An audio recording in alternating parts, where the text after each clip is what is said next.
Hey, welcome to day 44. Can you imagine? I've been going at this for 44 days. So, tonight, what I want to talk about is the path versus the journey for our young people. The traditional path that our system sends our young people on is the path of go to college. If you can qualify to get into a college or a university, go there. Get a degree. Quite frankly, get a degree in anything, just have a degree. I know that the intention is to ensure that our young people have a certificate that says that they have met a basic level of understanding and have a depth and breadth of exposure that makes them more employable, right? And that path leads to a lot of young people getting degrees in liberal arts. A liberal arts degree doesn't necessarily offer you employment when you're done. The reason why most young people do this is because they feel like they have no other choice. They feel like they're doing the right thing, and they hope that at the end of the 4 years, they will have found themselves and found out what they want to do with their lives. But that's a pressure cooker because you're busting your butt to get the degree.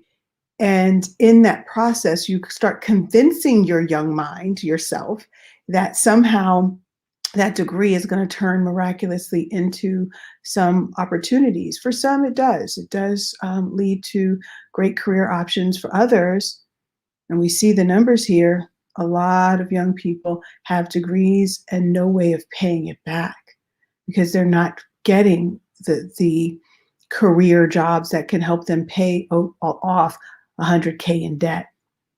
That's the path. I wanted to talk a little bit more about the journey.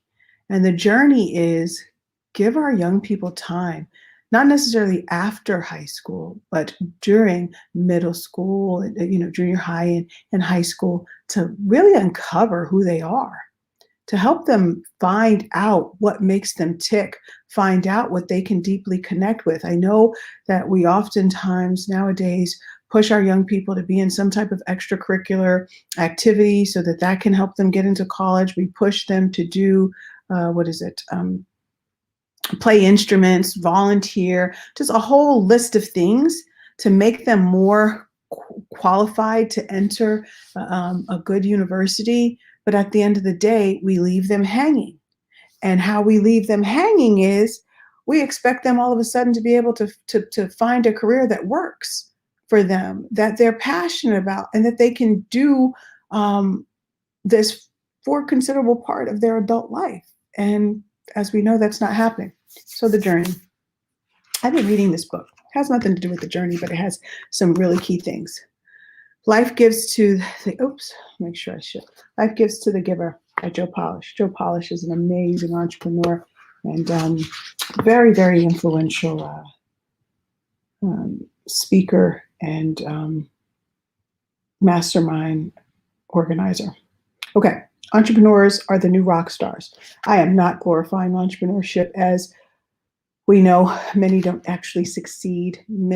Only about 3 to 4% of all entrepreneurs ever make more than $1 million. So I'm not glorifying it, but the chapter's there. Entrepreneurs are transformers. They transform bad news into good news. They take resources from a lower level of productivity to a higher level.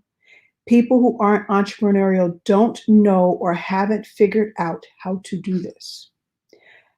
I'm going to step on that for a second. Having ambitions and drive is entrepreneurial. The world advances on the backs of entrepreneurs.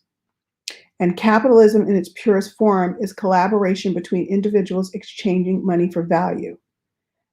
Okay, so the reason why I read that, and I want to read this one part again, People who aren't entrepreneurial don't know or haven't figured out how to do this. They don't know how to turn levels of productivity, and they don't know how to scale things. And that's the very thing that it's important for us to teach our young people. It's about shifting their mindset. It's not that every young person is going to become an entrepreneur. I've said that and I'll say it over and over again. But having the skill set is key.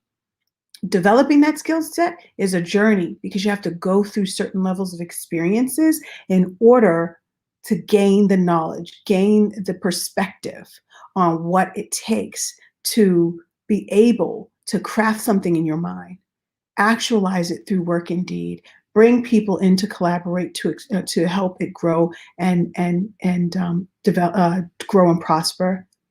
And all of these skills makes one an exceptional employee and a darn good entrepreneur, right? Should they need to be on either side. And so that's the whole point. What I want our young people to start learning, and what I'm hoping that you as parents will see, is that it's time for us to shift the way we're delivering education and what we're delivering in the education so that we can help our young people. That's my passion. That's what I live for. Anybody who knows me, that's all I talk about are the kids, the kids, the kids, because I wish when I was growing up, I had someone like me and some of the partners that I have in industry to look out for us and to have this passion for me at that point to help me reach my fullest potential in life. So that's why I do what I do. So life gives to the giver, and I am giving, dropping gems, golden nuggets, so that we can take our kids to the pinnacle of this digital decade. And with that, I'm going to say I am tuning out, and I will catch you tomorrow. Bye-bye.